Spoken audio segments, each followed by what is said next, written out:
And this is just kind of based on like my history and just my background in firearms and how long I've been here and seeing the things that I've seen. Because there are inherently from a, I don't say expert level, but just from a use case level, there are three types of gun owners. You have your beginners, the middle grounders, and then you have the kind of experts. And so when you start with the beginners, right? The beginners, out of the three, there are two that are most likely to have a negligent discharge. And I gotta say, it's probably not who you think. But there's only three of them, so you probably, to some degree, kind of already figured it out. And for why. But for those that don't, this video's important. This episode of the Colion Noir podcast is brought to you by Vetter Holsters. So, welcome to another Colion Noir podcast. As you can see, this is going to be a solo podcast with just me and my beautiful face. I know you guys love it. What I want to talk about today is, for all intents and purposes, gun safety. That's kind of what the overarching theme for this podcast is. But I want to use a real life example and of a friend of mine who can kind of serve as a reminder of how, I don't want to say how easy it can be to have a negligent discharge, but for all intents and purposes, that's kind of what it is. It's actually something that can happen readily easily. And a lot of times we think we totally understand it and we think we're fine, but we're really not. So I want to start off kind of with the story. So I'm talking to my friend, and my friend's telling me about how one day he was, and the story might be a little anticlimactic, but there's a purpose for it. And he's talking to me about how one day he was fiddling with his gun. And he was fiddling with this gun, and he like, for example, let's take this Echelon, right? This Springfield Echelon. So he's just kind of picking it up because, like us gun guys, we do that. We'll just kind of randomly pick up a gun, kind of look at it, fiddle with it a little bit. Some of us who are responsible, will do dry fire practice and things of that sort. And he kind of was doing that. I do that a lot myself. I got guns everywhere. Here, I got a gun here. Like there's guns all over the place.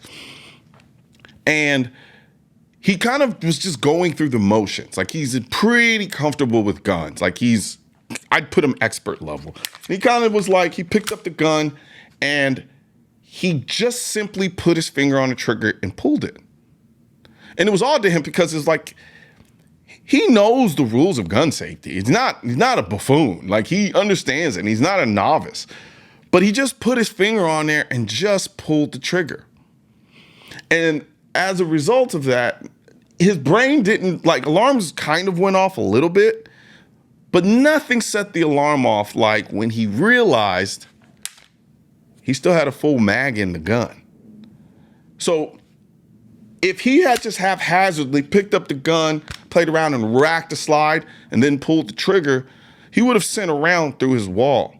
Now, you can make the argument, hey, somebody who knows guns, you know what it feels like when you rack around into a gun. Like, like it feels different. Like doing this feels one way, putting the round in, racking the slide, that feels totally different. And usually that kind of sets off, that becomes your indicator that, hey, there's a round in this gun, right? That's usually if you're like expert level, really kind of, I don't like the word expert. Expert sounds really too high, but like you're a gun guy, right? Like you're just a gun guy. And in his mind, he'd realized very quickly how bad things could have gone. And as a result of this, he kind of thought to himself, maybe I need to really kind of reevaluate my gun safety habits so that this doesn't happen again. And, we kind of had that conversation, we were kind of going through that or whatever. And I was kind of telling him, that's why I kind of have the system in place in my place that I have. And we'll get to that later on in this. But first, what I wanted to do was use that story to kind of be an example for what I'm about to talk about, which is the two types of gun owners who are most likely to have a negligent discharge. And this is just kind of based on like my history and just my background in firearms and how long I've been here and seeing the things that I've seen. Because there are inherently from a, I don't say expert level, but just from a use case level, there are three types of gun owners. You have your beginners, the middle grounders, and then you have the kind of experts. And so when you start with the beginners, right? The beginners, out of the three, there are two that are most likely to have a negligent discharge. And I gotta say, it's probably not who you think. But there's only three of them, so you probably, it's, to some degree, kind of already figured it out. And for why. But for those that don't, this video is important. All right, so I've got to give a quick shout out to Vetter Holsters. They're now sponsoring the podcast. I've been using their light tuck kydex inside the waistband holster, and what I really like is how adjustable it is. You can tweak the ride height and cant to get it exactly how you want. Plus, they've got holsters for over 450 gun models in 75 different colors, so you can pretty much find whatever you need. But here's the thing that really sets them apart: their customer service. I've heard so many stories about how they've gone above and beyond to make sure you're happy with your holster, and with a lifetime warranty and a 30-day money-back guarantee, it's clear they stand behind their products. If you're in the market for a great holster, check them out at betterholsters.com. So let's start with the beginners, right? You know what? I'm just, instead of kind of creating this waiting game or this kind of suspense, it's the beginners and the experts. Those are the people, the beginners and the experts. And so we're going to start with the beginners. The beginners, they are an ignorance risk. And I don't mean that as a pejorative. It's just, they really just don't know better. They don't really know the rules of gun safety. And there's something about a trigger, like a trigger on a gun. Like when you see a trigger on a gun, there's something about it that just makes you want to touch it and pull it. It just screams at you, pull me, pull the trigger. Like there's something about it when you're new and you're a novice, right? And I don't, and it's very interesting. And I think I know what it is. Everything about the trigger visually is inviting you to pull the trigger. It's usually curved. You know that's the thing that makes the gun go off. It's a nice resting place for your trigger. So you just want to put it there when you don't know. As you learn more about firearms, you tend to be less likely to do that. You almost see the trigger as kind of like code red, right? And then there's another aspect too, which is their inability to have the micro perception of what it feels like to rack around into the chamber of a gun versus not when the gun is empty. And so usually what ends up happening is you got a beginner who has the finger on the trigger, and then someone who, when they're kind of trying to like make sure a gun is safe, they'll just assume that there's a round, a fully loaded mag in here. They'll whack it like that and think, okay, you'll see a bullet fly out, or in the case if there's no round in the chamber, they'll rack it and then nothing comes out, so they're assuming it's empty. And at that point, you know, they have a loaded magazine with a round in the chamber and they don't even realize it because, again, they're the beginner. They don't have that touch, that nuance, that feel to be able to ascertain whether or not there's a round in that chamber. And because of this, they are more prone to have a negligent discharge with the firearm. And it's not out of malice. It's not even out of just recklessness. They just don't know any better. Because there's something about a gun that gives you a false sense of understanding, because they're very simple tools. Very simple. But if no one breaks down to you why they can be inherently dangerous, you don't know what you don't know. Like, you don't know, hey, there's some rules that you kind of want to abide by because of the simplicity and their kind of inherently natural nature. Like, they just have a naturalness to them. When you pick it up, you kind of know what to do. You may not have the fine motor skills down and know how to do all the other crap, but for the most part, you know, this is the grip, this is the trigger, you pull it back, things like that. And then that makes them really prone to having a negligent discharge. And that sounds really weird when I say that out loud. but you get the point, right? It's not from a place of malice. It's purely from a place of ignorance.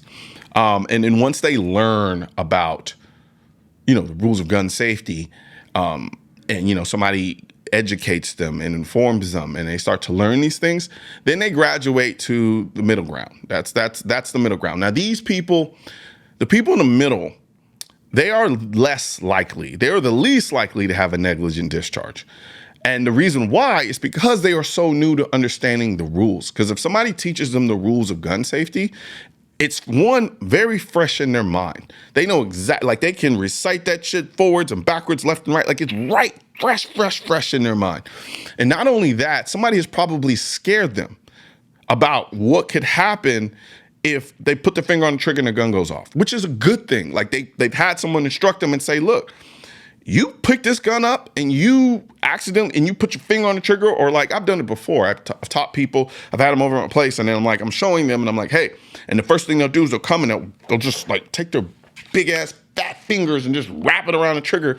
And you're like, don't do that. And then like put the gun down, give them some more instruction, they pick it up, don't do that. So you've kind of, there's like a startle response now that in the verse, right? So where this feels natural, you startled them so much that putting the finger on the trigger becomes almost scary. Like they're almost kind of scared of the gun, because it's weird how the fear concept works. When you're a beginner, you're not really scared of the gun, generally speaking, because you don't know to be scared of it to a degree. And I don't mean like be scared of the gun like this gun's gonna get up and shoot someone, but like having that healthy fear. It's really what I'm trying to say is healthy respect. And now in the middle ground, that healthy respect kind of crosses over a little bit into fear. So now you get this hyper caution, right? You got their finger is locked on that side of that gun. They have finger-like rigor mortis, so to speak, right? They almost treat the gun as almost if it's radioactive. And this was what makes them least likely to have a negligent discharge, because for them, everything is fresh first, right? So they're new enough to the gun safety that they're not complacent, but they're more learned enough to understand not to treat the gun without respect. So, excuse me. So as a result, they're going to be the ones that are going to be least likely to have a negligent discharge with a firearm. The problem with that is, over time, the more experience you have with guns, the more shooting you do, the more times you don't have things go wrong, because you've been so adamant about making sure you take firearm safety as pertinent as possible. And that's another thing too. The 4 rules of gun safety are entrenched in their brain, because they've gone from not really knowing the rules of gun safety to now having it stipulated to them over and over and over and over again, along with instruction that they know what backwards and forwards, up and down. They'll recite that shit from memory. And so from that perspective, it's like they're gonna be the least likely to have it. I'm not saying it can't happen, but out of these 3, they're gonna be the least. The problem is when they start kind of, they graduate to becoming more like an expert when it comes to firearms. Like when they start to become an expert, that's where things get a little dangerous. And I would argue maybe, and it's possible, that the experts are maybe more prone to have a negligent discharge. I could be wrong about that, but here's why.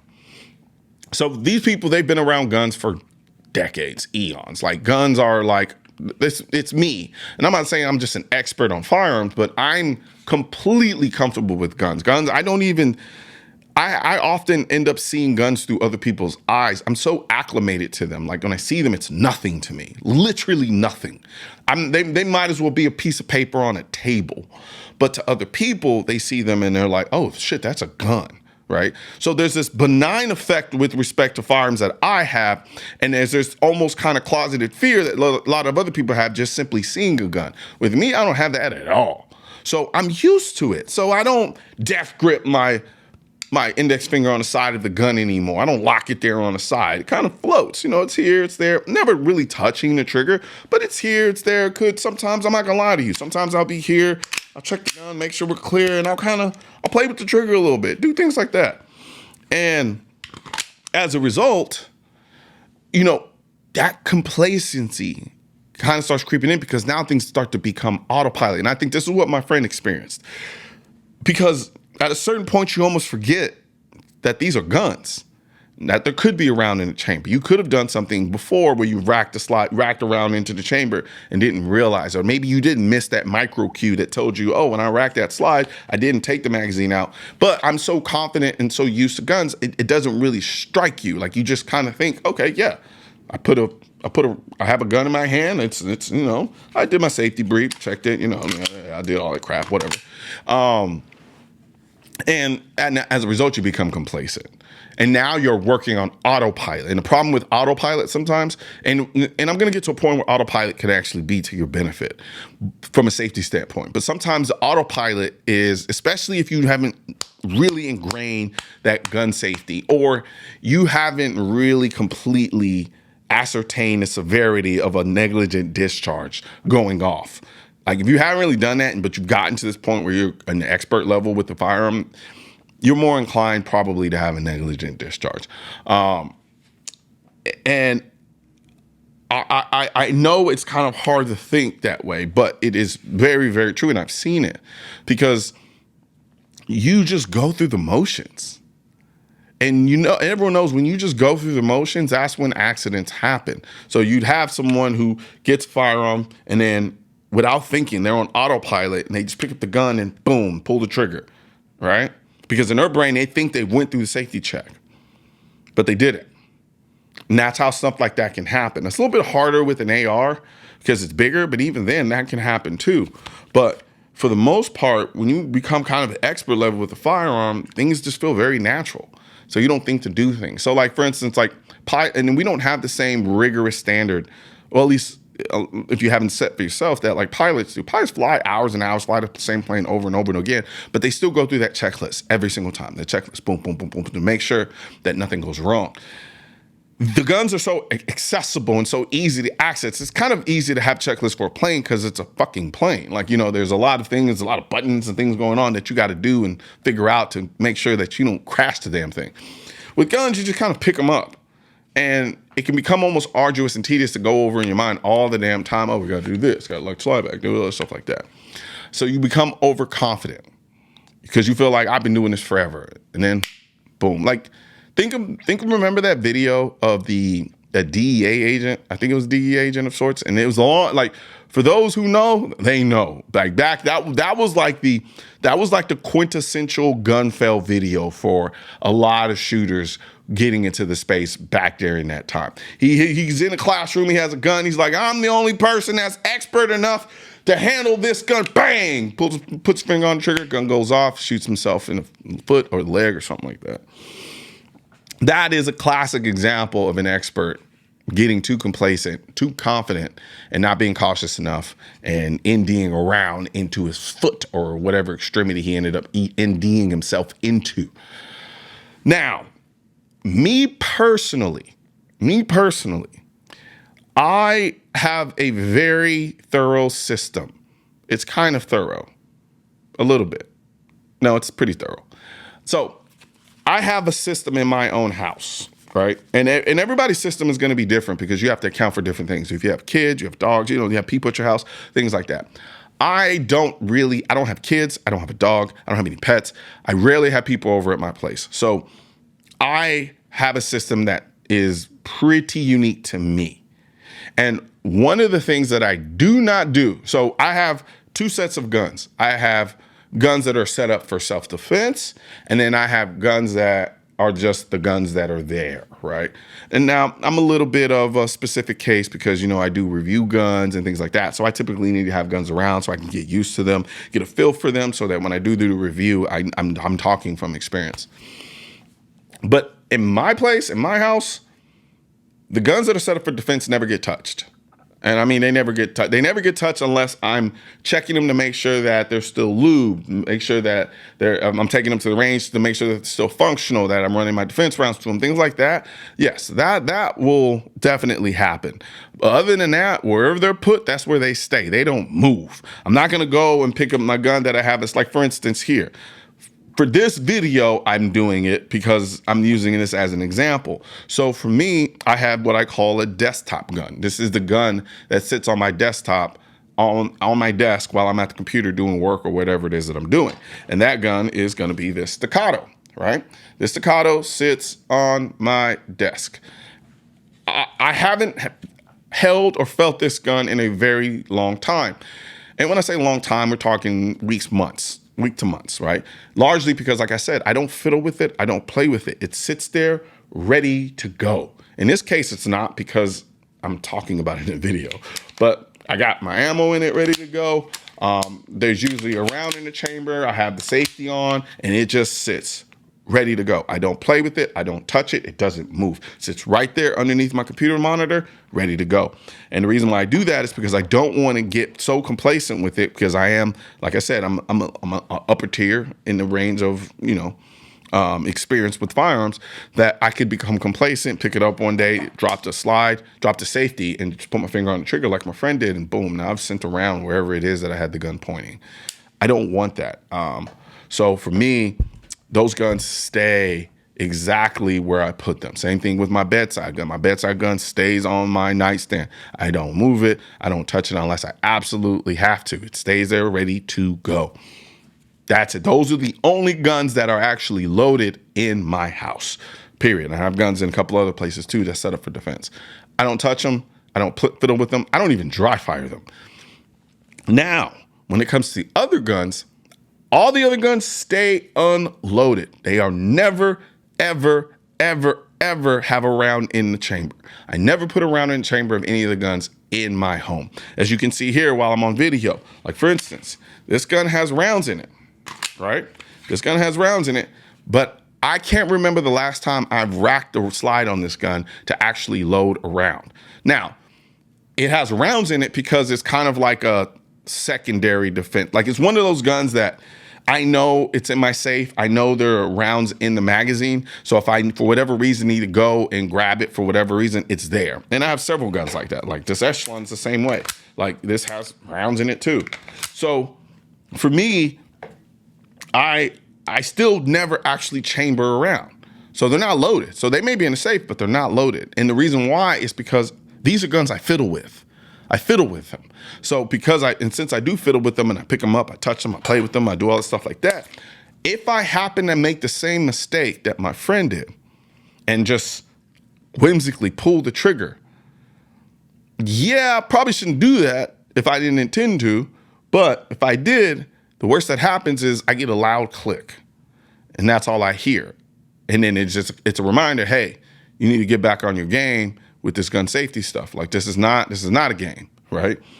And so it gives me the ability to not it gives me buffer room to not have a catastrophe of a mistake. I live where I live, I'm surrounded by windows, literally. If I have a negligent discharge in this place, it's a wrap. Like there's a zero-sum game for me in that regard. So I can't afford to deal with that type of accidental or negligent discharge. So I do my best, and I probably over-prepare not to have that happen. That said, I still fiddle with my guns. I still pick them up, but I also ingrain another thing. Anytime I usually pick up a gun, now I didn't do it for purposes of this video because I didn't want it to get annoying, but you probably saw me do it without even thinking at some point. Whereas first thing I do is I take out the magazine, rack the slide, right? To make sure that there's no round in the chamber. Anytime I pick up a gun, I do that. I just automatically drop the magazine, rack around. I don't change the order. The order stays exactly the same. Drop the magazine, rack around. Drop the magazine, rack around. And the reason why I do this, again, and it should be pretty obvious, is so that I make sure that there's no rounds in the chamber. And now, like I said before, the other guns, I don't touch them. They stay there, just like that. But if I pick up a gun, rack around. And I don't just rack it, like just to do this to see if anything pops out. I drop the magazine and I rack and I look. That's what I do. That's just so that everything stays consistent. And my other rule is I never, ever, ever, ever, ever, ever, ever, ever, ever pull a trigger in my house. So that means I don't dry fire, at least in my house. I don't. I do not pull triggers. Like you probably saw me earlier where I kind of picked up the gun and I kind of racked it and it kind of fiddled with it. Technically, that's me pulling the trigger, but I never engage the trigger to a complete click. Like I don't do it. And that is a personal rule for me. In my house, I don't pull triggers. I don't care how dry they are. I don't care how many times I check them. I do not pull triggers. And the reason why I don't pull triggers is because I don't want to develop that muscle memory. I want my brain to associate being in my house as a no trigger pull area. When I'm outside at the gun range shooting, of course, pull triggers, pull triggers, pull triggers. And that contrast, it's such a huge contrast that it makes it almost impossible. I'm not saying it is impossible, but it's almost impossible for me not to remember you don't pull triggers in the house. You just don't do it. Because the moment I walk into my place, it feels foreign. It feels uncomfortable. If I pick up this gun and my finger starts even touching the trigger, it feels like I'm doing something wrong. And that's the way that I want it. Now, is this a bit extra? Is this kind of overbearing? Yes, it is. But again, I have a zero-sum situation. Round goes off where I live, I'm fucked. Period. And I can't afford to be fucked in that manner. And so, pause. But but for me, that's just something that's just a layer of security to make sure that I don't have a negligent discharge, because I know that I'm in that group or category of gun owners that could inevitably end up having it. That's kind of highly likely to have a negligent discharge. Now, the funny thing is I've had negligent discharges at the gun range, and I don't mean, and so I'm not really worried about those, because a lot of times what it is, it's me running on a trigger that's a lot lighter than I anticipate, and the round goes off. But at that point, the gun's already facing downrange, and I'm pointing at a target. I know the 4 rules of safety. It's already pointing there. So I might not have intended for the gun to go off, but because I'd done everything else from a firearm safety standpoint, the error wasn't that egregious, right? And then, sometimes that's just me trying to learn a trigger. And sometimes if the trigger's really light, things like that can happen. Like what gun was that? There was a CZ, really nice CZ it was the, here, let me grab that bad boy. I know I have it here somewhere. I better have it here somewhere.